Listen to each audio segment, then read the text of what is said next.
a Quarto d'Altino scatta la mobilitazione di uomini e mezzi, giornata di paura, residenti evacuati, fortunatamente non si registrano feriti ma danni ingenti. Blitz delle forze dell'ordine all'ex Telecom di via Carducci a Mestre, da tempo rifugio di sbandati e dove si è verificato un grave episodio di abusi. Trovate 5 persone, ora saranno murati gli ingressi. Tutti d'accordo sullo sgombero dell'ex Telecom, ma dal PD al collettivo Riprendiamoci la città, al comitato Progetto Comune, in diversi temono sia inutile senza una politica di lungo termine per il recupero di Mestre. La Protezione Civile del Veneto a Roma per i funerali del Papa, circa 30 volontari al giorno tra il 23 ed il 27 aprile. Zaia sempre pronti ad intervenire nei momenti in cui il Paese chiama. Il Patriarca Francesco ha presieduto l'Eucarestia nella Basilica Cattedrale a San Marco, questa sera alla veglia in Duomo a Mestre. Sabato Monsignor Moraglia sarà in piazza San Pietro tra i concelebranti le esequie del Santo Padre. Il Venezia ha ritirato la maglia numero 13 dell'ex capitano arancio neroverde Marco Modolo, un onore che il club non aveva mai tributato a nessun altro giocatore. Buonasera, ben ritrovati con l'edizione di Venezia dei nostri telegiornali. Questi i titoli di oggi, ma in primo piano, come sempre, il martedì il nostro sondaggio di oggi, un'ampia pagina dedicata alla morte di Papa Francesco e all'eredità del suo pontificato questa sera a Ring, ma anche il tema sanità con lo scontro governo-regioni sulle liste d'attesa e la possibilità di inviare dei commissari straordinari per gestire l'emergenza smaltimento. Zaia ha contrattaccato parlando di ricorso fino alla Corte Costituzionale contro questa ipotesi, ma il ministro Schillaci per ora tira dritto. E allora vi chiediamo, liste d'attesa, serve un commissario per la sanità veneta? Le modalità per esprimere la vostra opinione sono quelle consuete. L'esito del nostro sondaggio sarà reso noto nel corso della puntata di Ring in onda questa sera a partire dalle 21. Ed ora la cronaca con la giornata di mobilitazione a Quarto d'Altino a causa di uno spaventoso incendio divampato in una palazzina di 3 piani.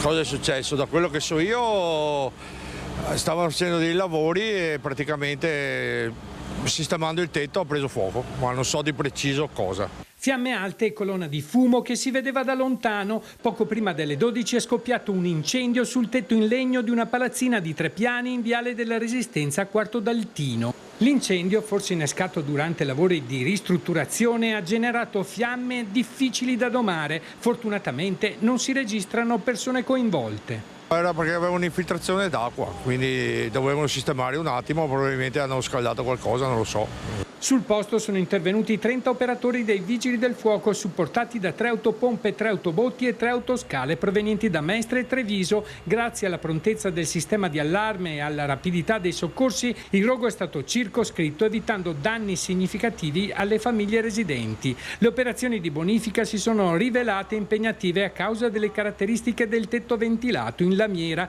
che richiedono tempi maggiori per la messa in sicurezza. Abbiamo 2 squadre di Mestre, una squadra da Cavarzere e una squadra da Motta di Livenza. Un lavoro duro, per quale motivo? Un lavoro duro perché sono tetti coibentati, ventilati, per cui è difficile raggiungere il punto dove c'è la combustione. Tra i primi a dare l'allarme Nicola Mezzavalla, custode del Museo Guggenheim a Venezia, che passava per la via. Ero passato in bicicletta e ho visto un po' di fumo, mi sono soffermato e ho visto le fiamme. E ho chiesto se era successo qualcosa, ho suonato tutti i campanelli, sono entrato nel condominio e ho fatto uscire tutte le persone che erano a casa.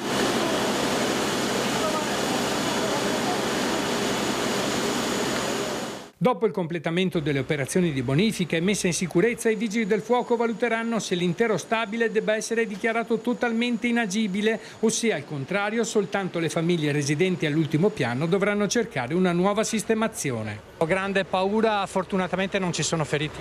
No, fortunatamente no, però comunque la paura rimane perché chiaramente la situazione non è ancora stabilizzata. Ringrazio sicuramente i Vigili del Fuoco perché stanno facendo un lavoro veramente incombiabile. Mi viene da dire che sicuramente tutte tutti quegli alloggi che stanno all'ultimo piano, molto probabilmente nessuno di essi potrà essere recuperato, perlomeno per andarci a vivere e rientrare. Bisognerà capire quelli che stanno sotto, quindi quelli del piano terra e quelli del piano primo. Non appena i vigili del fuoco avranno finito le operazioni, avranno domato l'incendio, ci faranno lo stato dell'arte e faremo quello che bisogna fare, purtroppo. Ed ancora cronaca, blitz delle forze dell'ordine alla sede dell'ex Telecom di via Carducci a Mestre, da tempo rifugio di sbandati, trovate all'interno 5 persone, ora gli ingressi saranno murati. Sono le 7 di mattina quando comincia l'intervento interforze all'ex Telecom di via Carducci a Mestre. Carabinieri, Polizia di Stato, Polizia Locale e Guardia di Finanza entrano nell'enorme palazzo, diventato uno dei punti critici sul fronte della sicurezza in città. Un palazzo che si è trasformato negli anni in una sorta di inquietante residence, via via nascondiglio di sbandati, criminali, spacciatori e tossicodipendenti, senza tetto, clandestini.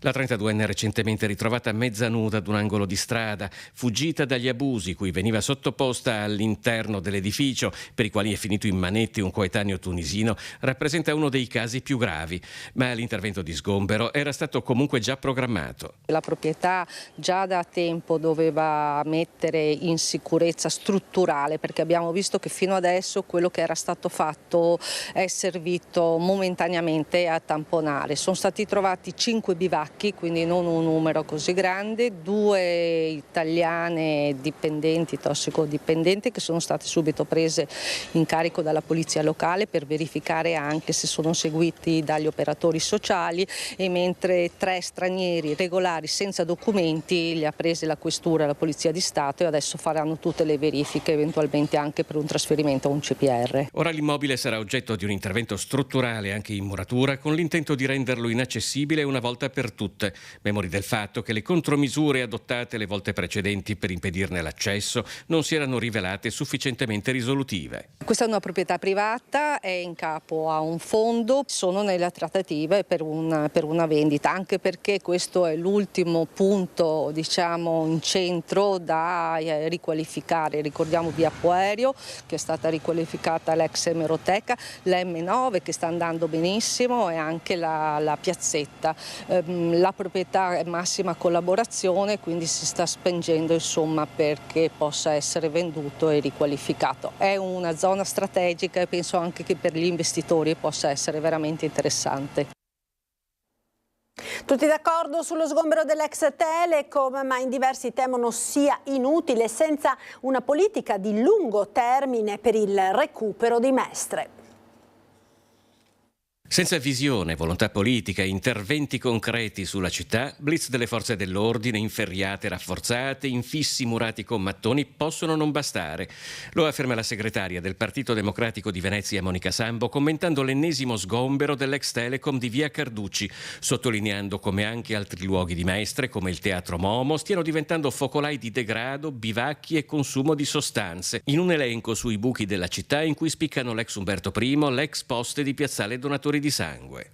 L'avvocato Matteo D'Angelo è tra coloro che promossero le manifestazioni Riprendiamoci la città. Lo sgombero è avvenuto a tragedia consumata, come sempre ormai sta accadendo a Mestre. Si pone rimedio quando c'è stato l'accoltellamento, c'è stato l'omicidio, c'è stata la violenza, non si previene mai, e questo è un disagio con cui noi di Venezia, noi mestrini, abbiamo a che fare ormai da troppo tempo. Si interviene sempre dopo. Intervenire prima vuol anche dire, secondo D'Angelo, avere un piano di riqualificazione che si inquadri in un progetto di lungo termine per Mestre. Non c'è una visione di lungo raggio, non c'è nemmeno una visione di breve raggio, perché vediamo le notizie, i cartelli di quando questi posti chiuderanno, di quando magari verranno abbattuti come per l'Umberto I, ma non abbiamo notizie alcune di cosa vorrà essere fatto. Il presidio dei ragazzi del laboratorio climatico Pandora dimostra che c'è un'istanza fervente della cittadinanza ad ottenere risposte, a avere di nuovo in uso questi spazi. Il laboratorio Pandora ha organizzato un presidio il sabato seguente la notizia della donna abusata all'interno all'interno dell'edificio. In quell'occasione la presidente del Comitato Progetto Comune, Maria Laura Faccini, ha fatto una cosa che non aveva mai fatto nessuno: ha chiesto scusa ai giovani. Le scuse da parte di tutti gli adulti di questa città verso i giovani, i bambini, le donne, perché appunto in questi 30 anni Mestre si è involuta e progressivamente scivolata nel degrado, e nessun politico si è mai preso la responsabilità di non aver saputo trattenere qui moltissimi giovani che sono andati in altre città italiane o all'estero per mancanza di possibilità di trovare un lavoro che non fosse nel turismo, e nessun politico ha mai fatto veramente un vero disegno per il futuro di Mestre. Ed ora la pagina dedicata alla scomparsa di Papa Francesco. La Protezione Civile del Veneto è stata allertata per garantire supporto in occasione delle esequie del Santo Padre. La richiesta arrivata da Roma prevede l'impiego di circa 30 volontari al giorno tra il 23 e il 27 aprile di un funzionario con compito di coordinamento. Sentiamo Luca Zaia. E la Regione ha dichiarato il lutto regionale. Ma direi che il minimo per un Papa che peraltro è stato vicino alla nostra Regione, un Papa Francesco che ha fatto 2 visite pastorali nello stesso anno, una a Verona e poi una a Venezia. È un Papa che noi abbiamo vissuto da vicino, un Papa che ha saputo parlare anche dei problemi della nostra gente, dei nostri territori. Penso a quell'incontro che fece alla Basilica della Salute con i giovani durante la visita pastorale a Venezia, parlando della fragilità della nostra città, di Venezia. E aveva avuto modo di parlarci poi in quelle 2 occasioni. Ma sì, ma poi l'ho incontrato anche in Vaticano, quindi a Roma. È una persona simpatica, molto alla mano, concreta, senza tanti giri di parole, pronto anche alla battuta se serviva. È uno di noi, potremmo dire, cioè non si dovrebbe dire che il Papa è uno di noi, però il Papa era sicuramente un Papa del popolo. Prima abbiamo ricordato come fosse il Papa degli ultimi, in effetti la visita a Venezia era cominciata dal carcere femminile della Giudecca, però volevo ricordare anche la Reina di Pace, la Reina di Verona. Al funerale che si sarà celebrato sabato ci sarà il presidente Trump, ci sarà Zelensky, ci sarà von der Leyen. Io le chiedo come questo messaggio del Papa potrebbe magari aiutare che finalmente si arrivi a un cessate il fuoco in Ucraina come sulla striscia di Gaza. La prima immagine che mi viene in mente è Papa Francesco che prega in piazza San Pietro da solo il 27 marzo 2020 in pieno lockdown, dando un messaggio all'umanità di resistenza e di resilienza. Vedo Papa Francesco che lancia la corona d'alloro in Mediterraneo pensando agli immigrati che hanno perso la vita, che è lo stesso Papa Francesco che lava i piedi durante la Pasqua agli immigrati. Vedo Papa Francesco che si batte per la pace, e quindi penso che questi grandi della terra, da Trump in giù, che si daranno, si incontreranno proprio durante il suo funerale, possano fare una grande cosa per onorare la sua memoria, cioè chiudere la guerra, chiudere le guerre. Patriarca di Venezia ieri sera ha presieduto l'Eucarestia nella Basilica di San Marco e questa sera veglia in Duomo a Mestre. Nella liturgia eucaristica nella cattedrale di San Marco, in cui si è riunita tutta la diocesi di Venezia a poche ore dalla notizia della scomparsa del Santo Padre, il Patriarca di Venezia, Monsignor Francesco Moraglia, che è anche presidente della Conferenza Episcopale Triveneta, ha ricordato con affetto e gratitudine la figura di Papa Bergoglio in una basilica gremita di fedeli commossi che si sono idealmente stretti al Santo Padre, che proprio il 28 aprile di un anno fa era entrato in questo luogo per pregare in occasione della sua storica visita a Venezia. Prima della celebrazione il ricordo del Patriarca che sabato sarà a Roma in piazza San Pietro tra i concelebranti delle esequie del Santo Padre. Ci ha lasciato un pontificato intenso in cui ha guardato le sofferenze dell'umanità, ha cercato di mettere in guardia come ha potuto dal rischio della guerra, delle armi, ha cercato di stare fino all'ultimo, come è stata una caratteristica dei suoi 12 anni di pontificato, in mezzo alla gente. Poi dal pulpito nell'omelia aggiunge: Io ho alcuni ricordi, il ricordo del giorno in cui, insieme ai vescovi del Triveneto, nella visita dell'Imina, a sorpresa ha reso pubblico il suo desiderio e la sua volontà di venire a Venezia. Un suo momento di preghiera in basilica, quella bella immagine di Papa Francesco sulla sedia a rotelle di fronte a questo altare, in una basilica nuda, spoglia. Un altro ricordo quando stava già salendo a fatica sulla scaletta dell'elicottero, si è voltato e mi ha detto: ti ringrazio, perché mi sono sentito accolto, ben voluto. Grazie a te, grazie alla Chiesa di Venezia. E ci sono 4 cardinali veneti che entreranno in conclave per eleggere il successore di Papa Francesco. Chi entra Papa esce cardinale è uno dei detti più popolari che riguardano il conclave per l'elezione del pontefice. Le porte della Cappella Sistina si chiuderanno per la prima volta fra il 5 e il 10 maggio. 135 cardinali che non abbiano superato gli 80 anni di età saranno elettori ed eleggibili al soglio pontificio per succedere a Francesco alla guida della Chiesa Cattolica. La rappresentanza veneta è di 4 persone, 2 sono veronesi. Il cardinale Claudio Gugerotti, 70 anni, oggi prefetto del Dicastero per le Chiese orientali, ha esperienze diplomatiche in Georgia, Armenia, Azerbaigian, Bielorussia e Ucraina. È stato anche docente alle università di Venezia e Padova. È di origini scaligere anche Monsignor Mario Zenari, 79 anni, che ha svolto servizio in Africa e presso organismi internazionali prima di essere nominato nunzio apostolico in Siria.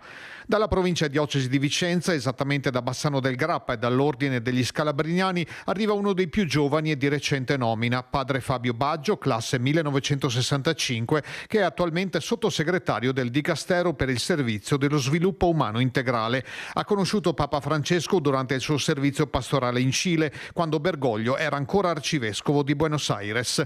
Dal 2022 il Santo Padre gli ha affidato la responsabilità della sezione migranti e rifugiati e dei progetti speciali. Il cardinale Pietro Parolin, segretario di Stato, arriva invece da Schiavon, da una famiglia semplice e profondamente cattolica. Il padre gestiva un negozio di ferramenta e vendeva macchine agricole. La madre era maestra elementare. A 14 anni è entrato nel seminario di Vicenza. Dopo gli studi alla Pontificia Università Gregoriana, nell'86 è entrato nel servizio diplomatico della Santa Sede. Si è adoperato in particolare nel lavoro diplomatico in Africa, in particolare dopo la guerra civile del Ruanda, e in Sud America, ristabilendo la collaborazione della Chiesa col governo del Venezuela.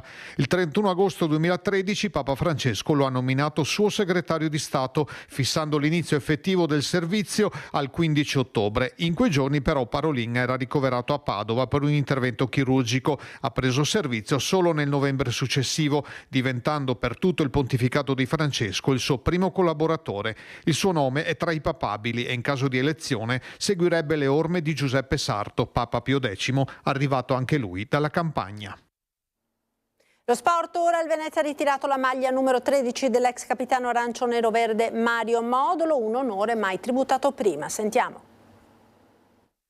273 presenze, 27 gol e 3 promozioni con la maglia del Venezia, dalla Serie D per 2 volte fino alla Serie A, una leggenda arancio-nero-verde per sempre. Per questo il club del presidente Duncan Niederauer, prima della partita contro il Monza, ha deciso di ritirare la maglia numero 13 dell'ex capitano Marco Modolo, oggi componente dello staff tecnico della società in Serie A. Un onore fino ad ora mai capitato a nessun altro giocatore nella storia ultracentenaria del Venezia Calcio.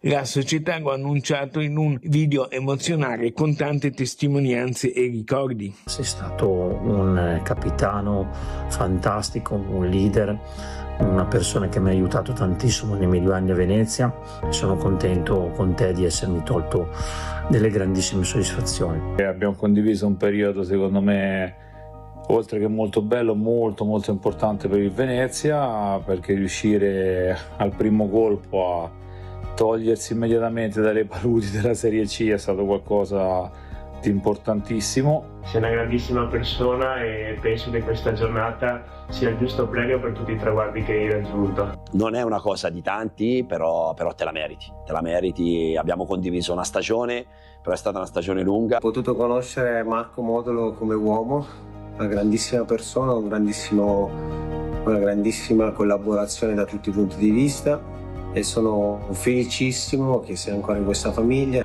Poi la parola al capitano per sempre leggenda. Penso il riconoscimento più grande per la carriera di un calciatore, che è un percorso, quello che ho fatto io, che auguro veramente ad ogni ragazzo, perché poi quello che rimane sono le emozioni. Abbiamo vinto molti campionati insieme, abbiamo vinto la Coppa Italia di Lega Pro, 2 promozioni in Serie A, c'è stato un percorso veramente fantastico.